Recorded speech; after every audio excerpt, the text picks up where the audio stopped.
रोटी पड़ी हुई है, वही फूटी हंडी है, फटा हुआ कपड़ा देह पर है। शायर ने कहा कि आंख खुली सपना गया, आंख खुली सपना गया, आंख नीचे अपना गया। आंख खुली सपना गया, आंख नीचे अपना गया।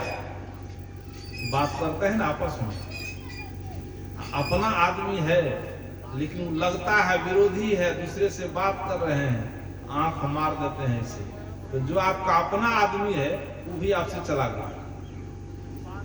तो आंख खुली सपना गया, आंख नीचे अपना गया।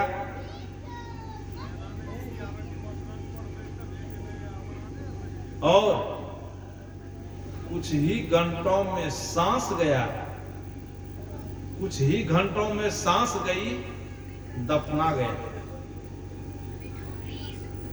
समझ में आई बात? आंख खुली स्वप्न चला गया, आंख नीचे अपना गया, और सांस टूट गई तब इसको दफना दिया। क्या रहा संसार? जिसको अपना कहते हैं, जिस तिजोरी को, वो तिजोरी रह जाएगा अपनी जगह पर। एक शायर और कहा खुल करके कि बिला लिबास हम इस धरती पर आए थे। बिना लिबास, बिल्कुल खुल करके कह दिया कि बिना लिबास इस धरती पर आए थे।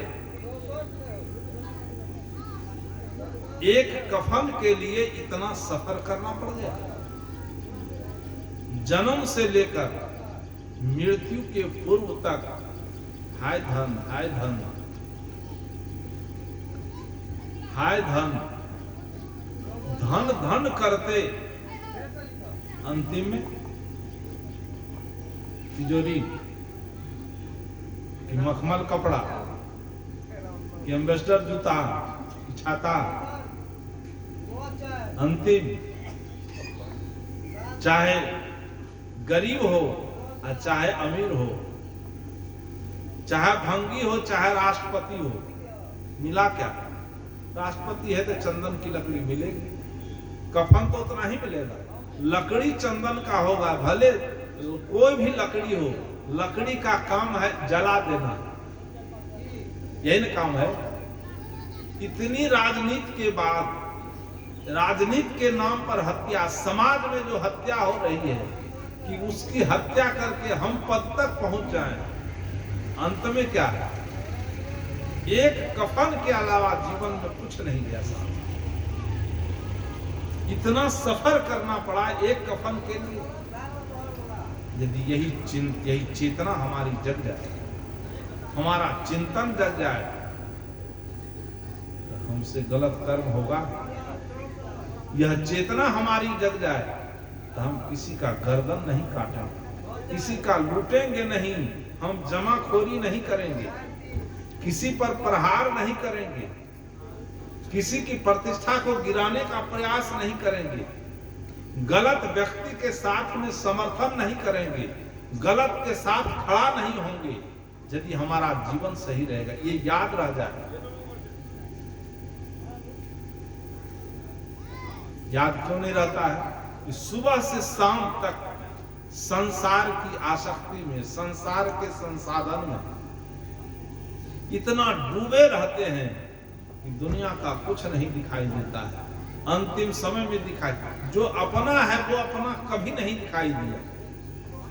जिसके लिए सब कुछ करना चाहिए वो हम कोई कुछ नहीं कर पाते।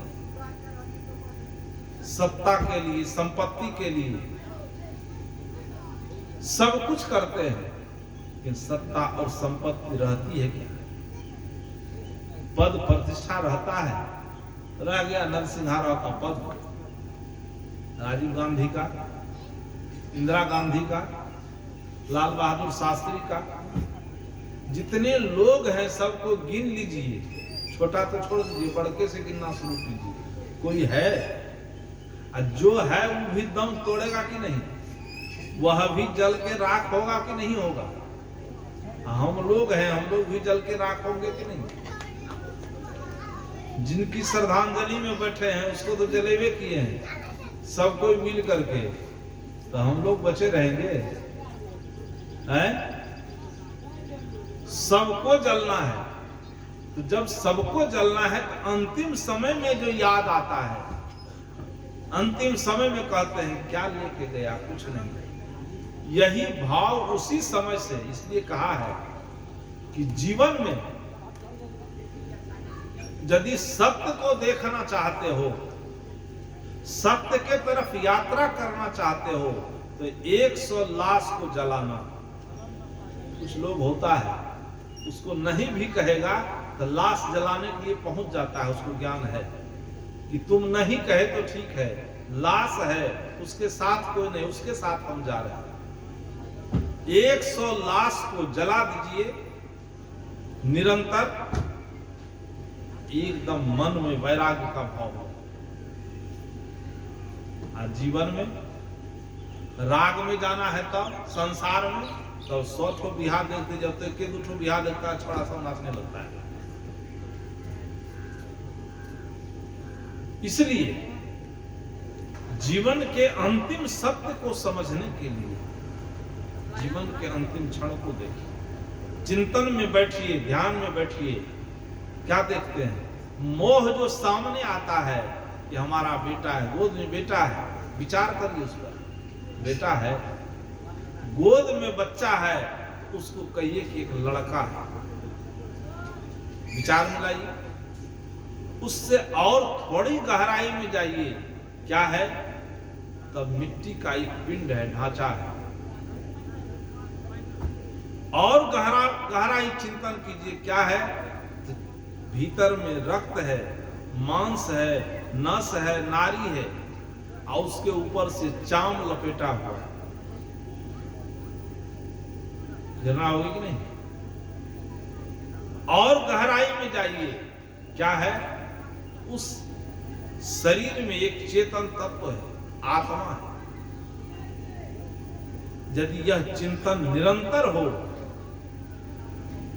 और रोज ऐसा चिंतन सबका हो,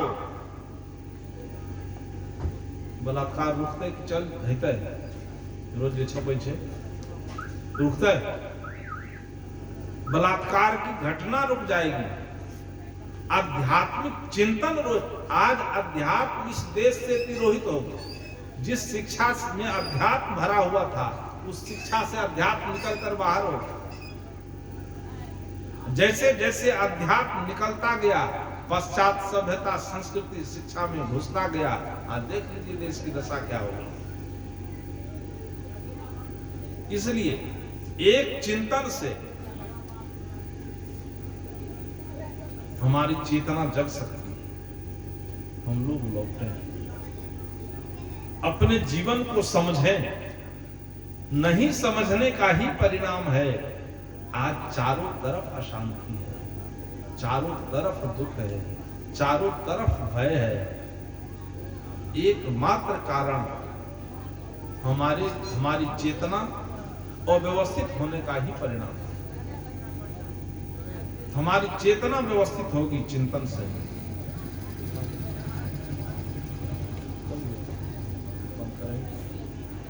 विदित है आप लोगों को, उस श्रद्धांजलि के साथ साथ, क्योंकि यह दरवाजा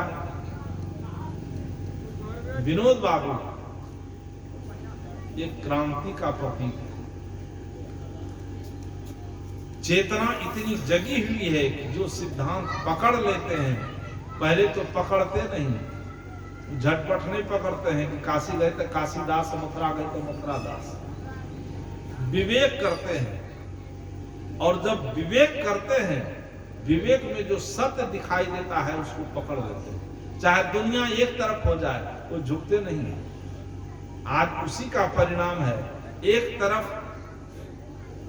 उनके धर्म पत्नी का स्मृति समारोह, स्मृति दिवस, और इसी में आकर के जोड़ दिया है। बताया हम लोग ने, इसको जोड़ भी दिया है। क्या कहा साहब जी? दोनों काम साथ साथ हो जाएगा। हमको कौन कौन कहा? स्मृति दिवस तो है ही, कि स्मृति दिवस के साथ पोता का मुंडन संस्कार भी, किसी संत महात्मा के सामने हो जाए, किसी मंदिर मठ में, काशी में, गुरुद्वारा में भटकने नहीं जाए। जब संत यहाँ आ रहे हैं तो जहां संत है, जहां संत तहां अवध निवासु, और तीर्थ खोजने क्या आवश्यकता है।